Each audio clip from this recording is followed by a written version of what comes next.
All right, we're going to start a new project in our Chapter 9 folder. Array examples.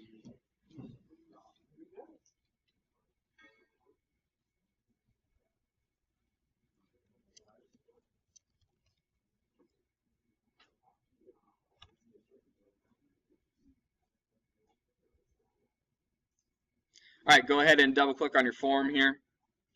So first thing I want to do is just make a note on what an array is. All right, so how to declare an array. So when you declare an array, just like declaring any other sort of variable, I'm going to make a list of my friends.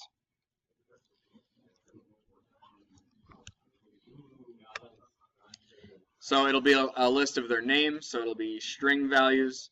The only difference that we're going to make it an array or a list here is you put parentheses after the name of your variable, and then in those parentheses you put a number.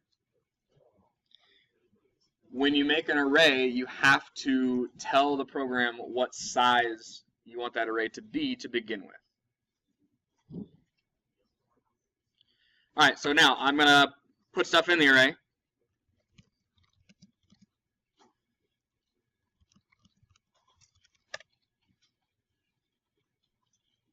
So just like when you assign something to any variable, you type in the variable's name, you type in an equal sign, and you give it a value.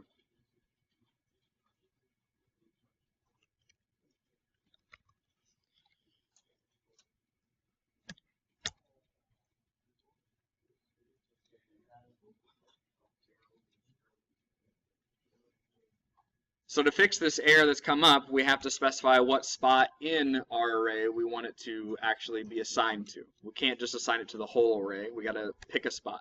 So I'm going to use the first spot, which is spot 0. And then I will assign values to my other spots. So we'll make a note here that 4 is the last index. So if I made an array with n spots in it,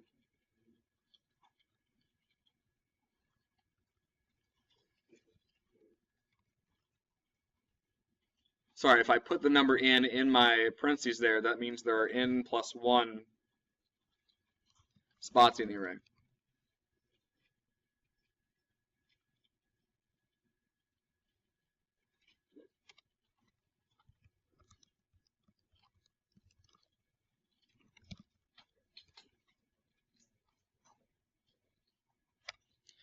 So now that we filled our array, now we can access stuff that's stored there.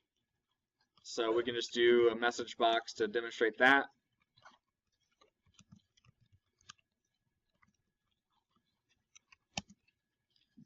So again, just like any other variable, because that's what an array is, it's a bunch of variables. You type in the thing that you want to access.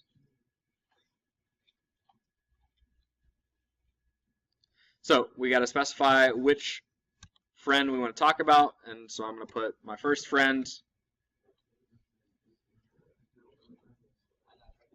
So now if we play this, we'll get that message.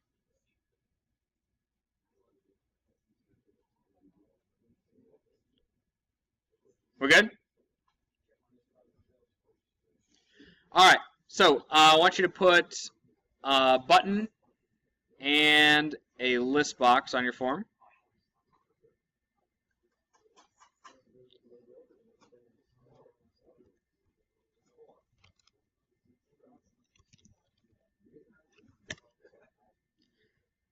So I'm just going to click this button, and I want all my friends to be names to be listed in the list box here.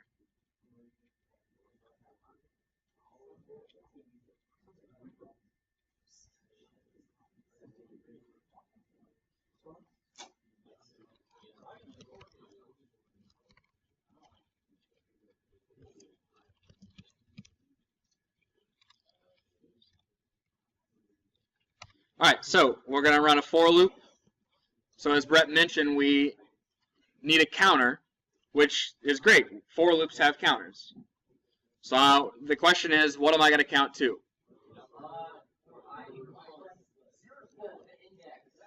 We're never, ever, ever going to put a hard-coded number in here like 4. Because what if later I get more friends? I mean, it's possible, right?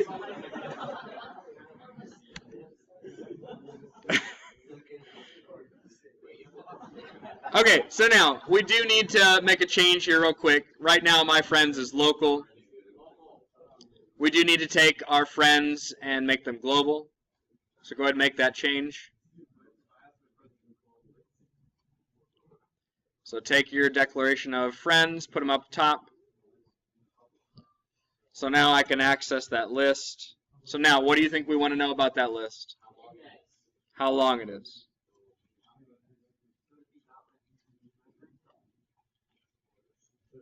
Okay, so all I'm going to do is add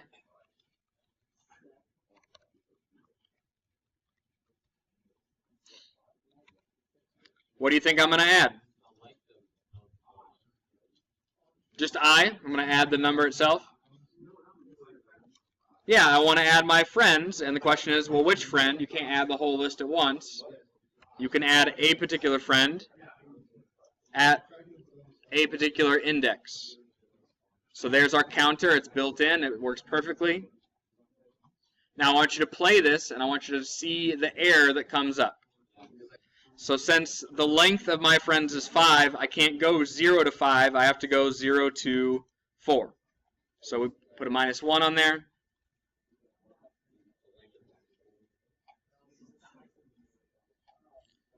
And then it works just fine.